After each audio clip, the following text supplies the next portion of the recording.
तो आज के ट्यूटोरियल में मैं आपको बताने वाला हूं कि टैली में वाउचर्स क्या होते हैं। मैं आपको बताऊंगा कि वाउचर कितने तरह के होते हैं, कई प्रकार के वाउचर्स टैली में पाए जाते हैं। मैं उन सभी वाउचर्स के बारे में आपको यहां पे बताने की कोशिश करूंगा, ठीक है। और वाउचर्स जो होते हैं उनको हम कैसे रिकॉर्ड करते हैं, जो भी हम लेन देन करते हैं टैली में या अकाउंटिंग में जो भी हम लेन देन करते हैं उनको कैसे नोट किया जाए, तो वो सारी बातें हम यहाँ पे बताएंगे। तो अगर देखा जाए तो दोस्तों, वाउचर एक एरिया होता है, एक जगह होती है टैली में या अकाउंटिंग में, जहाँ पर हम अपने सभी ट्रांजैक्शंस के रिकॉर्ड नोट कर सकते हैं। जैसे कि हमने किस डेट को लेन देन किया, हमने किस पार्टी से लेन देन किया, किस आइटम का लेन देन किया, अमाउंट कितना हमने डेबिट किया, कितना क्रेडिट किया, वो सारी बातें हम वाउचर्स में नोट करते हैं, ठीक है। और अगर आपको कम समझ में आता है, आपको जानकारी उतनी नहीं है, तो मैं आपसे कहना चाहूँगा कि आप पीछे के चैप्टर्स को लर्न कर लें।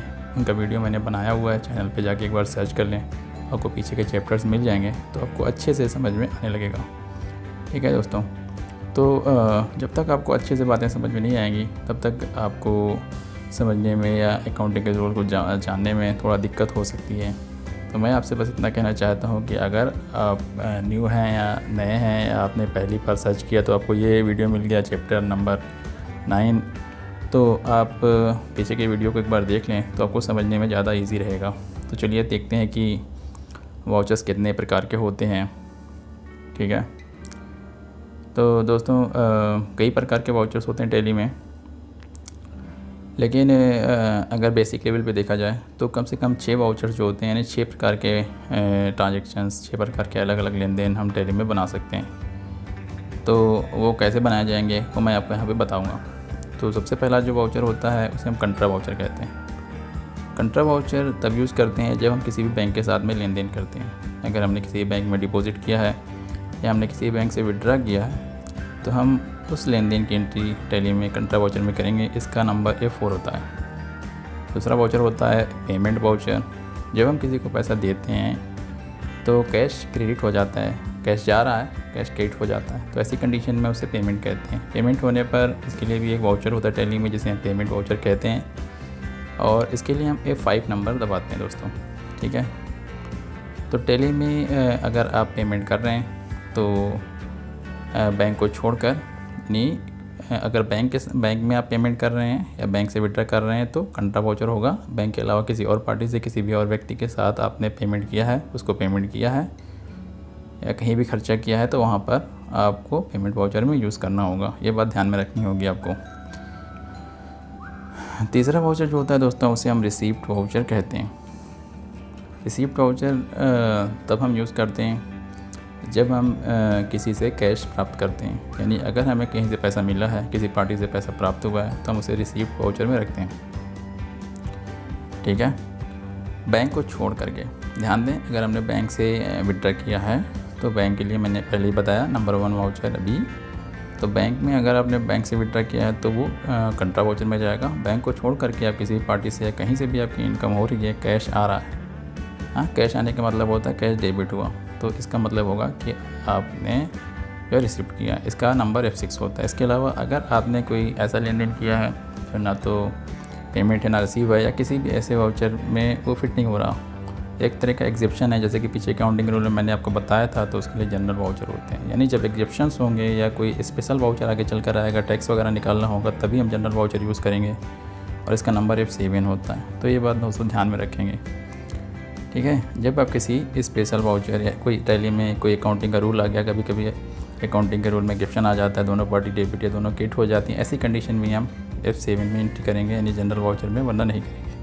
पाँचवा वाउचर जो मैं आपको बताने वाला हूँ इसे हम सेल्स वाउचर कहते हैं। सेल्स वाउचर, जैसे कि हम जानते हैं सेल्स माने बेचना होता है, तो जब हम किसी पार्टी को सेल करते हैं तो सेल्स अकाउंट क्रेडिट होता है, ठीक है। जब भी हम किसी पार्टी को सेल्स करते हैं तो सेल्स अकाउंट क्रेडिट होता है, क्योंकि सेल एक तरह की इनकम होती है नॉमिनल अकाउंट के रूल से। तो ऐसी कंडीशन में हम उसे सेल्स वाउचर में एंट्री करते हैं। तो ध्यान रखेंगे, जब भी आप कोई ऐसा लेन देन करें जिसमें सेल्स क्रेडिट आ रहा है तो हम उसे सेल्स वाउचर में करेंगे, इसका नंबर F8 होता है। इसी प्रकार परचेज़ वाउचर होता है, जब हम खरीदारी करते हैं, खरीदते हैं तो परचेज़ कहलाता है। जब हम किसी पार्टी से परचेज़ करते हैं दोस्तों तो हमारा खर्चा होता है, तो नॉमिनल अकाउंट के रूल से परचेज़ मैंने बताया डेबिट होता है। तो ऐसी कंडीशन में जब भी परचेज़ करें और परचेज़ में डेबिट आ रहा है तो आप उसे परचेज़ वाउचर में एंट्री करेंगे। ठीक है, ध्यान रहे, परचेज़ डेबिट होने पर ही परचेज़ वाउचर में एंट्री करेंगे। अगर परचेज़ क्रेडिट हो रहा है तो वो जनरल वाउचर में जाएगा, जैसे कि चौथे नंबर का वाउचर मैंने बताया। तो एक्सेप्शन होने पर जनरल वाउचर में जाएंगे, और अगर नॉर्मल एंट्री है तो सेल्स वाउचर और परचेज वाउचर में करेंगे। ठीक है, इसको अच्छे से पढ़ लीजिएगा। तो चलिए अब मैं आपको एक लाइव वीडियो बना के दिखाता हूँ, जिसमें मैं आपको टैली ओपन करके उसमें के सभी वीडियोस दिखाऊंगा और दिखाऊंगा कौन कौन से वाउचर्स होते हैं। एक एग्जांपल भी लूँगा और आपको सारे वाउचर्स दिखाता हूँ कि कहाँ ये मिलेगा, कैसे करेंगे। और आगे के वीडियो को ध्यान से भी जैसे अभी देखा तो आगे भी देखते रहें। तो मैं आपको लाइव वीडियो दिखा देता हूँ बना के कि कहाँ से मैं टैली में वाउचर पाऊँगा, कहाँ से वाउचर ओपन होगा, ये सारे ऑप्शंस हमें कहाँ पर मिलेंगे, वो सारी बातें मैं आपको दिखा देता हूँ। तो इसको भी अच्छे से समझ लें। जैसे कि मैंने पीछे बताया, अगर आपको कम बात समझ में आई तो पीछे के चैप्टर 1 से 7 थोड़ा सा ध्यान से देख लेंगे चैनल पर सर्च करके। ठीक है, तो देखें ये दोस्तों, ये मैंने टैली ओपन किया हुआ है। तो मैंने कंपनी ऑलरेडी बना रखी है, तो मैं इस कंपनी में आपको दिखाता हूँ कि वाउचर्स कहाँ पर मिलता है। जैसे कि पीछे वाले चैप्टर में, चैप्टर 8 में मैंने आपको बताया था कि लेज़र्स कैसे बनाए जाते हैं, तो उसी को मैं आगे बढ़ाता हूँ। तो आप देख सकते हैं मैंने पहले से उस दिन लेज़र बनाया था, तो मैं आपको दिखा देता हूँ कि मैंने जो भी लेज़र्स उस समय बनाए थे, आपको समझाने के लिए पीछे वाले चैप्टर को आप फॉलो कर सकते हैं। चैप्टर 8 में मैंने बताया था, ये सारे लेज़र्स मैंने बनाए हुए हैं। तो आप देख सकते हैं यहाँ पे। तो मान लिया कि मैं एक परचेज़ एंट्री करने वाला हूँ, मैंने किसी पार्टी से परचेज़ किया, तो मैं उसका एग्जांपल आपको दिखाता हूँ। मान लिया एक पार्टी है जिसका नाम है रवि 3। ठीक है, तो रवि 3 नाम के व्यक्ति के साथ मैंने मान लिया कोई आइटम परचेज़ किया है। तो जैसे कि मैंने आपको पीछे बताया था, जब मैं किसी पार्टी से परचेज़ करता हूँ तो उसका लेज़र बनाना होता है। तो लेज़र में उस पार्टी को, जिस पार्टी से मैंने परचेज़ किया है, तो उसे सिंडिकेटर कहते हैं, यानी वो मुझे दे रहा है। तो मैंने रवि का एक लेज़र बना रखा है सिंडिकेटर नाम से, उसका अंडर सिंडिकेटर सेट किया है। तो मैं इस पार्टी से परचेज़ एंट्री करना चाहूँगा, यानी मैं इस पार्टी का ट्रांजैक्शन नोट करूँगा। ध्यान दें दोस्तों, लेज़र में केवल आप पार्टी का नाम और अंडर ऐड कर सकते हैं, उसकी डिटेल ऐड कर सकते हैं, लेकिन आपने कितने का ट्रांजैक्शन किया, कब किया, किस पार्टी के साथ किया, उसका पूरा ट्रांजैक्शन का डिटेल रिकॉर्ड देना होता है। तो उसके लिए अकाउंटिंग वाउचर में जाना होगा आपको, ट्रांजैक्शन में अकाउंटिंग वाउचर।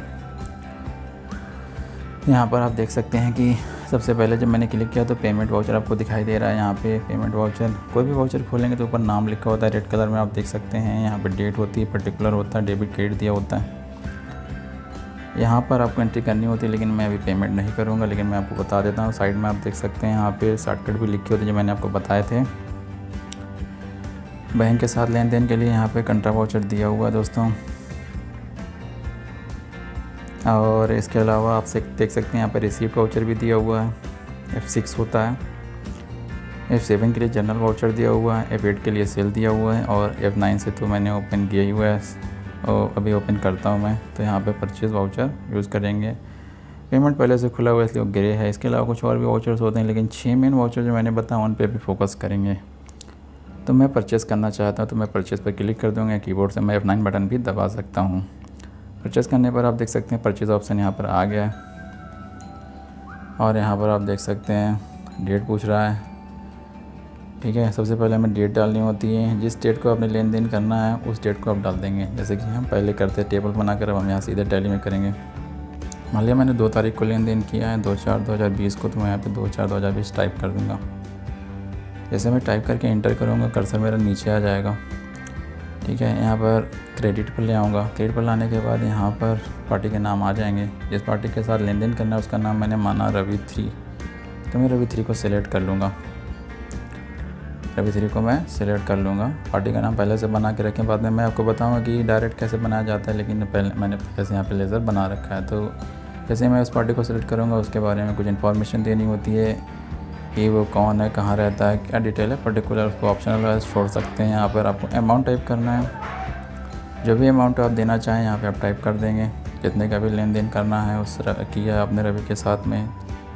तो मान लिया रवि से मैंने कुछ आइटम परचेज़ किया है, तो वो अमाउंट मैं यहाँ पर टाइप कर देता हूँ। ठीक है, तो ध्यान दें ये यहाँ पर ही आपको टाइप करना है।